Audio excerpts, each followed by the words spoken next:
I'd also first like to start by not only welcoming everyone to the call, but also thanking our valued partners who helped bring the art piece to fruition. We had obviously the Fairfax County, ArtsFairfax, the Virginia Commission of Arts, and as well as the National Endowment of the Arts. So we have quite a few people chatting with us this evening. As I said, I'll be leading things off, and I think for the most part, the majority of the people on the call know about Wesley and also the new property where the art was installed, the Arden, but I thought might be fun to give everybody an update on what's been going on at the property with respect to our residents. I'll be then turning it over to Supervisor Dan Storck, who is the supervisor for the Mount Vernon district of the Fairfax County Board of Supervisors. Then turning it over to Lisa, who is my friend who I've known for a couple of years now, who works for ArtsFairfax. Then we are delighted to have participating with us this evening, Portia Paya, who is actually a resident of the Arden. And then we'll bring in Reinaldo, who is the artist who designed and installed the art piece, which is the Tree of Life. So as most of you know, I suspect, the Arden is a Wesley housing property. We opened it late last year, and it is an 126 unit property. We currently have 278 residents living at the property, and as you can see from this slide, the mix of incomes is quite diverse. We have actually one market rate unit at the property, and the span is from 80% of the area median income all the way down to 40 and below. We have 11 accessible units at the property, and we have 13 preference slots that are actually dedicated to people with developmental disability or severe mental illness. The property was done in partnership with not only with a variety of different partners referenced there. So these are just some pictures of the exterior of the building. I believe most of you all had an opportunity to participate in the groundbreaking, but for those of you who have not, here's a few of the pictures. I also wanted to point out that since the property opened, one of the biggest things that we've been trying to do here is build community. So we've had the opportunity to start offering a variety of programs and services to the residents here. I am delighted by the fact that of the 278 residents that live here, I found some statistics the other day that we have 100 individuals under the age of 18 that live here. And so I don't know why I was surprised by that, because on any given day, sitting in my office, I get a chance to hear the laughter of the kids coming home from school. So yes, I should point out that Wesley's main office now occupies the 7,000 square feet on the bottom floor of the property. Here's some interior pics of the property. We have a community space. We also have a small fitness room. As you can see from the slide, we're pleased to say that the property has already been recognized on a regional level for a variety of awards. Earlier this year, we received the property received the Best Large Affordable Housing Project by the Housing Association of Nonprofit Developers, which many of you know is an organization called HAND. Here's some interior photos of the actual some of the units. Again, a lot of good recognition for the property. This particular award referenced on the slide was given to our developer, who was WCS. So now I'd like to go ahead and turn it over to Supervisor Storck. Supervisor Storck, as I said, represents the Mount Vernon district. He's been in office since January of 2016. He is actually on his second term. And since his arriving in his position, he has done a tremendous amount of work to support the district. Two things most notably are is his commitment to the Fairfax Green Initiative, as well as his efforts around Embark, which is the revitalization of the Route 1 corridor. He's been a huge, huge supporter of affordable housing, and throughout the county, but in particular for this particular project, I was able to find a couple different fun photos of him and his involvement with us over the last few years. So I'm going to go ahead and turn it over to him. I'm going to stop sharing my screen here and allow him to provide some comments for you all to enjoy. So just 1 second. Okay, the floor is yours, sir. Thank you, Kathy. Thank you very much. And it is absolutely a pleasure to be here. This is it's been a labor of love just in general working with Wesley Housing, but to really put this all together and have it really connect with the community to add artwork to it is really the best of all worlds. So first off, wanted to welcome you all and thank you all very much for making Mount Vernon District your home for Wesley Housing, as well as your home for the Arden. Affordable housing is a big deal, especially a big deal in Mount Vernon, because while we have a fair amount of market rate affordable homes, we're at risk, like everywhere, of losing some of those market rate affordable homes. And so we have to make more effort at preserving and protecting them. And obviously the Arden is another example of that. The Board of Supervisors made a major commitment to affordable housing. The number is 10,000 by 2035. We're off to a great start. In fact, the initial goal was 5,000, but we've been doing so well with moving towards that. We all agree that we can do more.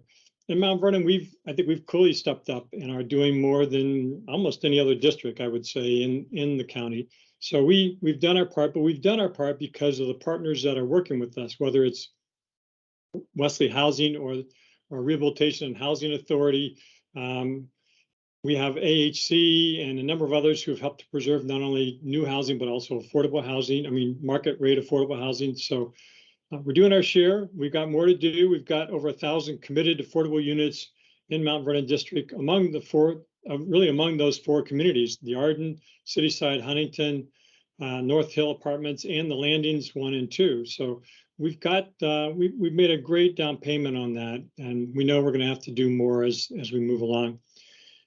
The core of this is the word community and making sure that everybody feels an opportunity that they can not only live here, but they can learn here, they can work, they can play, and frankly, stay maybe is the most important word, because as any area redevelops, you have to be very conscious of staying and making sure that folks who live here now and want to stay here now aren't left behind. So I know my staff here, and I know many others have heard me say this multiple times because I deeply believe it, and I think it's a great way to capture the core of what I think we all have to be committed to, is to make sure that we leave no one behind, that folks who are part of the community can continue to be part of the community, even as the mix of housing and the density of housing and all those things change along the way.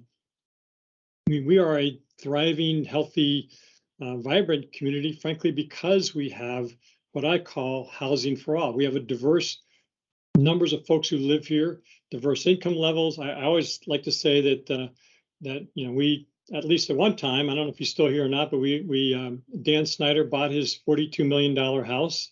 That's along the river. That's in Mount Vernon District. And we also have a lot of other much smaller homes that cost far less that are also on the Richmond Highway corridor. So building community really means all the above, and frankly, housing for all is a key part of that. Whether it's folks who want to live along the river and live in a big house, okay, that's fine. I'm all in with that. Or middle class homes or starter homes, those are key parts of it.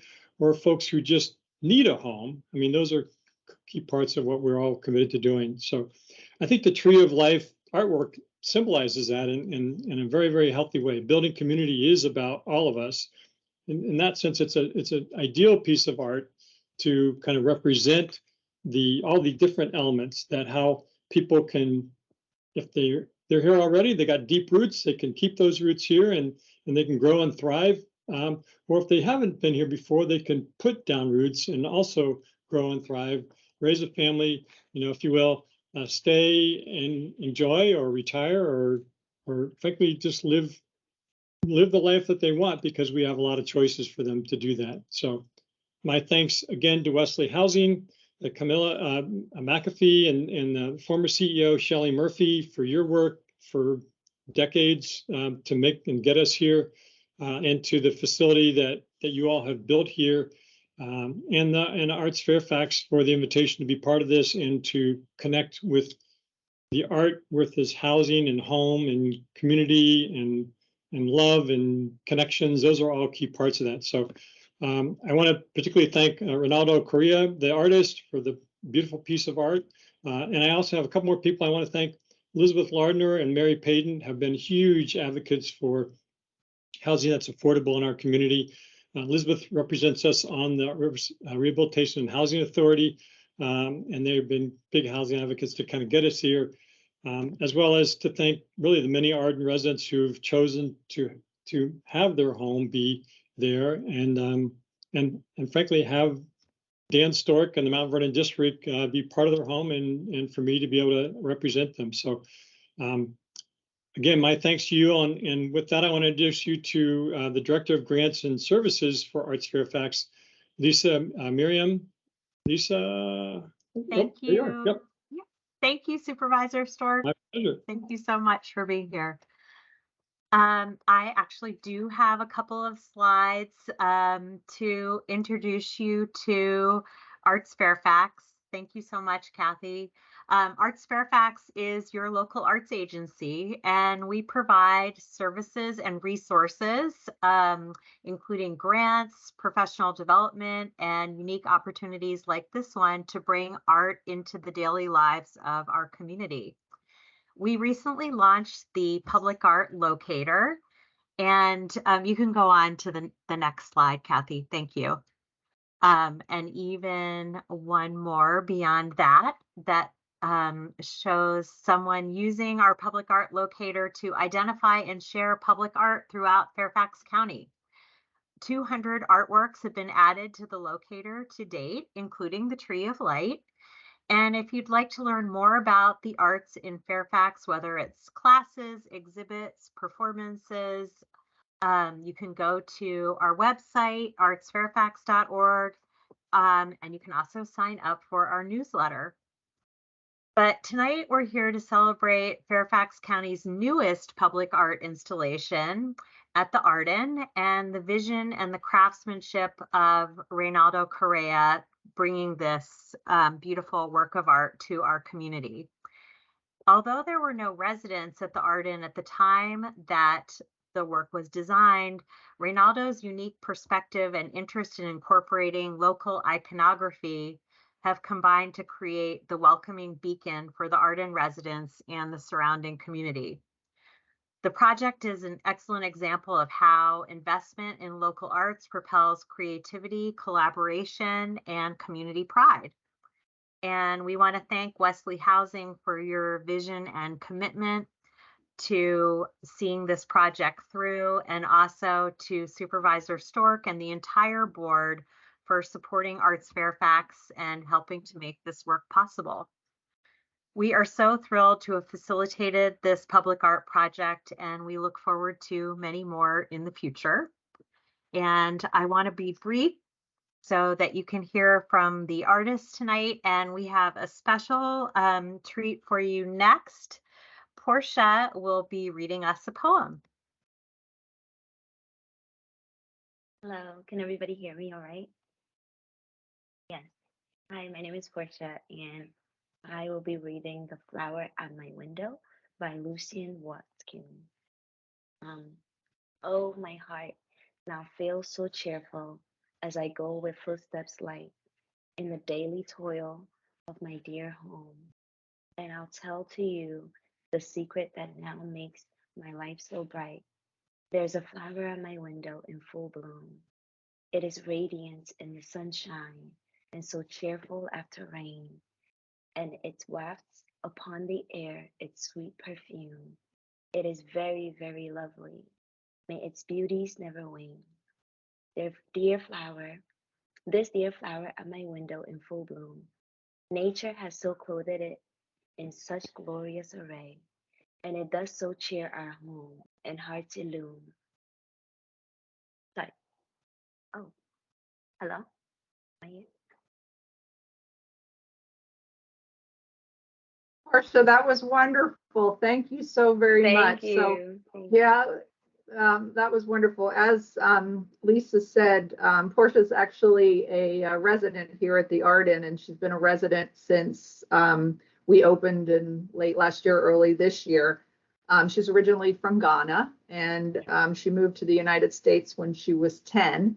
And her greatest pride and joy is her son, who is 7 years old. So I suspect one of those little voices that I hear every afternoon in the hallway might be him. So I'm delighted to be able to meet you, Portia, because I don't believe we've ever met, and I look forward to getting to know your son. When I asked Portia if she was artistic, given that this is an artist talk, she commented that she sings at her church, and she says that anytime she walks by a karaoke bar, she's likely to walk in it. So I couldn't have thought of a more perfect person to be able to read the poem today. So Portia, thank you so much for sharing those beautiful words with us. So now what I'd like to do is turn it over to the man of the hour and just do a brief introduction, and then I'm going to have Reinaldo share his screen. So Reinaldo Correa Diaz actually lives in Iowa, but he's currently relocating or just relocated to Florida, where he has moved his studio. He is originally from Puerto Rico, and he's got a bachelor's degree in architecture and a master's degree in industrial design. And when I was reading a little bit more about him, I learned that he dedicates his practice for producing to site-specific artwork and sculpture, master planning, murals, and installations. And this is the key part, that embody placemaking, storytelling, and artistic representation of cities. So without further ado, I'd like to turn the floor over to Reinaldo. Thank you. Can you all hear me okay? Yeah. I'm seeing some nods. I appreciate the feedback. Thank you. Really, thank you for that introduction. I'm going to set up here my screen, and I would appreciate if I could get a verbal feedback, since I no longer can see you, if you're able to see full screen my presentation. Yes.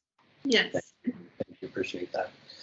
Well, I must say it's truly an honor, right? It's always fantastic to have such an opportunity to look back.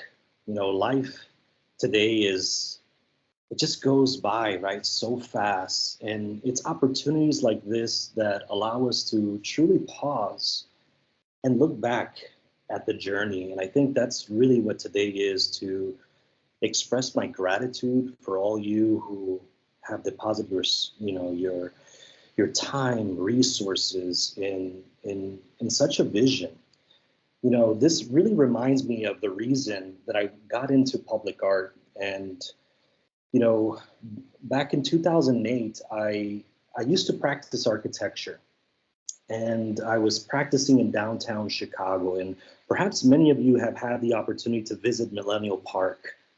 I think it's one of the most majestic, public spaces in the world. And there's these two large towers of art that basically project the faces of the people of the community. And they eventually kind of jet out water, and it just creates about a 1 inch of water. And I used to frequent going there for lunch. And I just thought that what was happening there, as I would sit down in a corner on a bench to see these two pieces of art, allowing people, it didn't matter if they were from the south side of Chicago, the north side, the inner city, the suburbs, they were all converging in laughter. They were converging together. It didn't matter the color of their skin, who they were. Art was bringing people together. And sometimes art can be really misunderstood, or perhaps seen as an amenity rather than necessity. But I right back then, I said I wanted to be a part of something like that, that would bring people together and that would tell stories. So once again, the presentation today is truly about talking about this journey. It was almost 2 years, right, from beginning to end. So now you get to see that entire journey in minutes, from kind of a little bit of my background, from understanding how the discovery kind of came to fruition, how artists kind of develop concepts, but also, like I like to tell my students, right, that you have ideas, but how do you now bring those ideas into the land of the living? In other words, how do you translate those ideas into tangible physical things that would hopefully have impact? So you'll get to see kind of that fabrication process, the installation, and eventually we'll conclude. So in terms of my background, right, very quickly here, I like to say that as a studio, we like to think that at the epicenter of what we do art for people. We do art for community, that we should be sensitive to that manner. But we also like to tell stories. And how do we begin to kind of engage with the community to understand what are the stories that are important? And as Kathy was mentioning, we are very intentional about creating placemaking, this idea that art should not exist alone, but that art should be contextualized, that art should be responding to its built environment. And we go through all this process, right, where we begin to kind of seek out inspiration through what my mentor used to call the artistic fact-finding. We want to understand what are the goals of a project. It's not just a piece of sculpture, but that sculpture, that piece of artwork should respond to a project goals. Placemaking, as we've talked about, the expression, eventually the fabrication, and hopefully we start to create impact. A lot of my work, right, it's about kind of, once again, engaging with the landscape. And here you can see Prairie Revival and how the artwork, its intentionality of how it grows from the land. I like to leverage my background as a teacher as well. And here you can see how through workshops, I was able to gather inspiration here in Whispers of Nature. And these drawings of these middle school children began to articulate these different whispers in nature. Or Big Fish, aka Ripples, where here you can begin to see, inspired by the geometry and the ergonomics of a large bass fish. And here you can kind of immerse yourself into the belly of the fish. And as you're inside that spatial experience, you see these kinetic scales that begin to create movement and these shining sounds. Amphitheater and scale, creating kind of exhibitions. And lately we've been working with my students, creating kind of, we call them playscapes and means of kind of creating spaces where people can interact.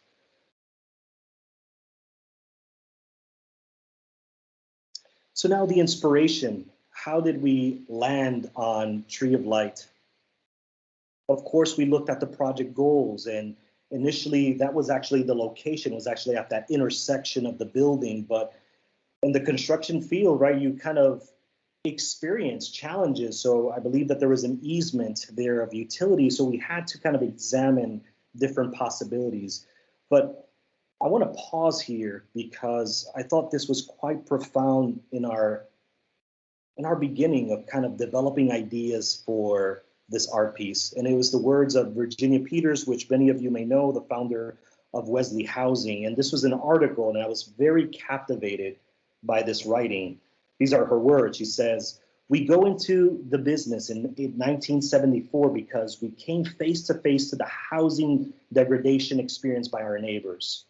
Some shocking examples: a mother with terminal cancer and her drug-addicted son were found living in a garbage bag plastic tent in the woods of Fairfax County. A child found sleeping in a storage closet without even luxury of a mattress. Families not only lacked indoor plumbing, but had no outcry.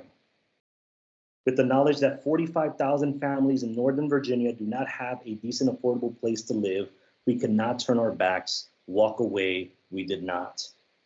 And for me, that was so profound. You know, we have a saying in Puerto Rico, when you come to North America, right?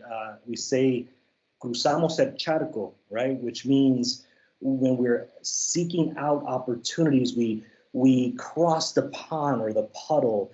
And, you know, when I read this, it really reminded me of our mother, right? Who was a single mother for many years with 4 children, and she crossed the pond, right, in that journey of like looking for new opportunities. And the heart of Virginia Peters truly touched me in terms of the potential of creating an art piece that was meaningful to people that were kind of coming together to create community.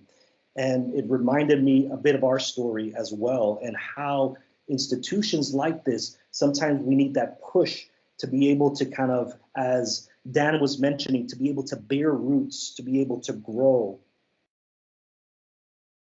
I love it how the poem that was read earlier was actually a really big source of inspiration for us, where what we learned through the writings of Watkins was that he was using these metaphors of light, of the flower, of the changing of seasons as a means of telling this story. And that became very instrumental in our process. We started looking at the Virginia kind of landscape and the fauna, the flora, and again, the national tree, right? The flowering dogwood was so beautiful, and the way that it changes with the season, which really became a metaphor for life. So that became another prominent aspect in our work. We looked at the morphology of the plant and the tree.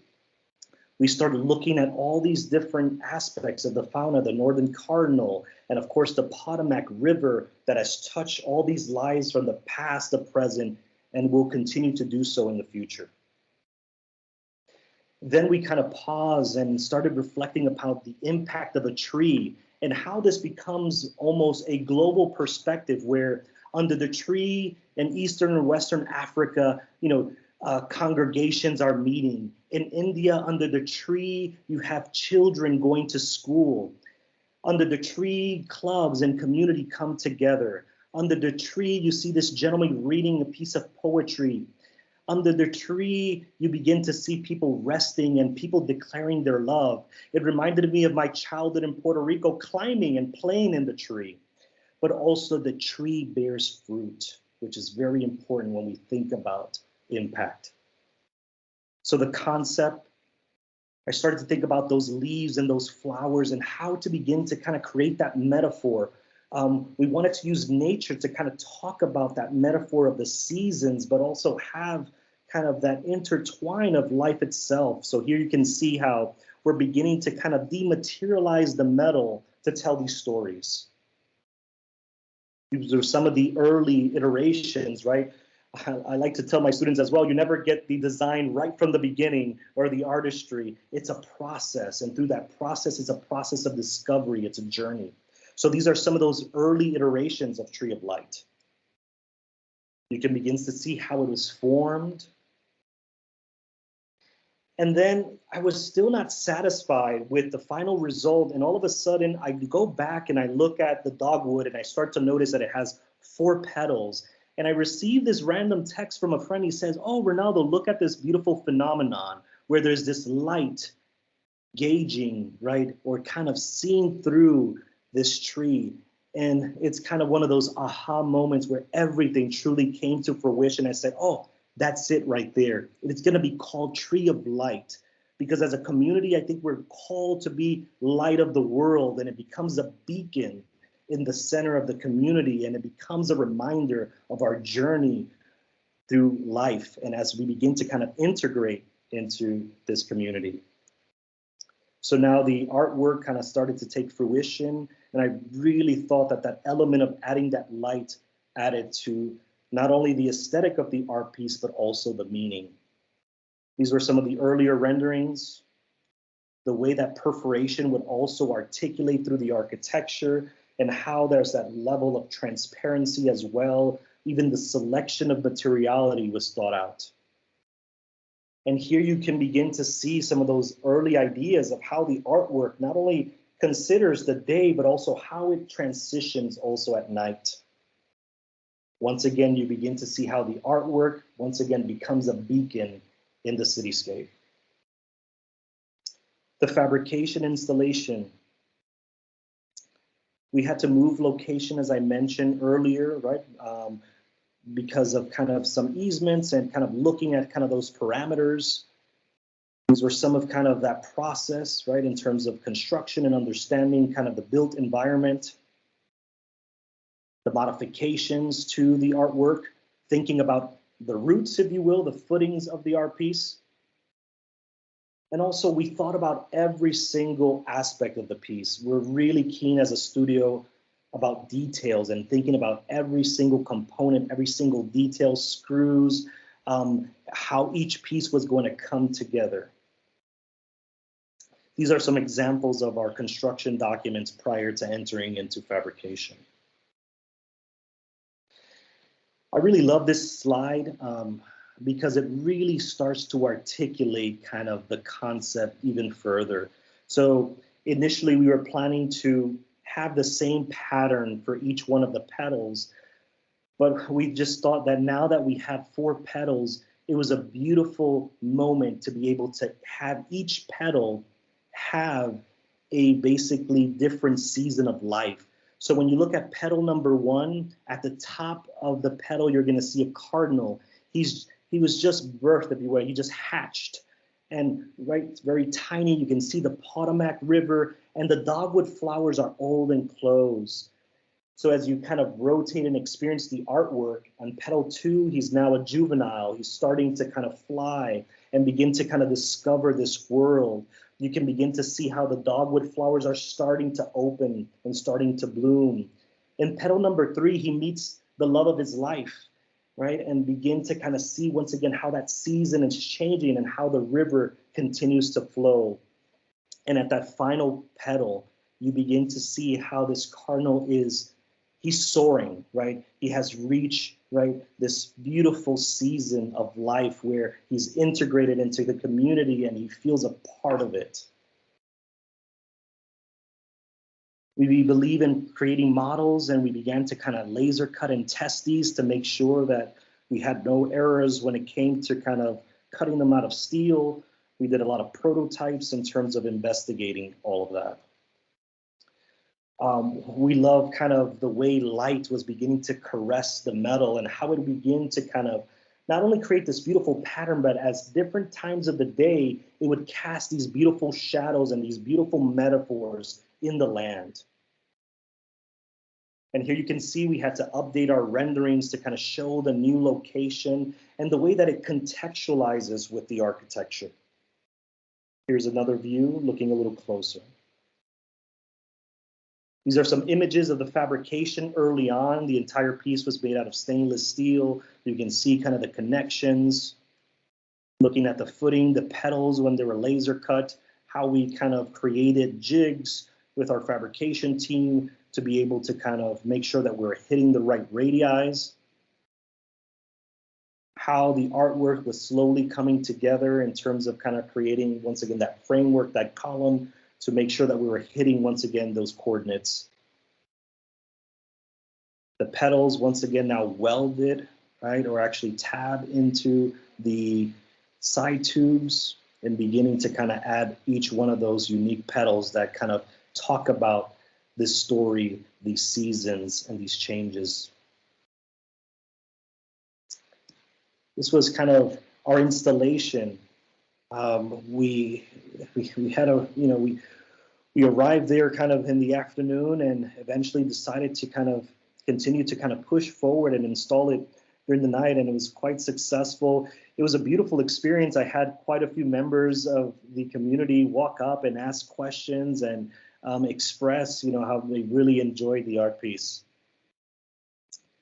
So here you can see this is no longer the rendering. This is actually an actual photography of the artwork in place. I believe we were able to capture that essence that we were really trying to aim for. So you can see here the architecture once again and the artwork within that context of the cityscape and the building. An elevation looking towards the art piece and its context. This is probably one of my favorite images where, once again, that whole idea of being under the tree and how the tree now becomes a beacon in the landscape. We had a fella there kind of poke out and kind of begin to kind of observe, but once again, the way that these light and shadows begin to kind of respond through the environment were quite fascinating to us. As we mentioned, our passion for details, and you can begin to now appreciate kind of the careful thought and articulation of detail on the piece. This is the bottom. You can see the middle of the artwork, and once again, some close-ups of the dogwood flower and those top rails. Once again, it becomes that welcoming piece as you're going in and out of the architecture of the building. So with all that being said, I just want to say it has truly been an honor. Thank you all very much for the opportunity to be able to reflect upon the journey. It has been incredible. We feel extremely proud of what we were able to accomplish together. So with all that being said, muchísimas gracias. Thank you all.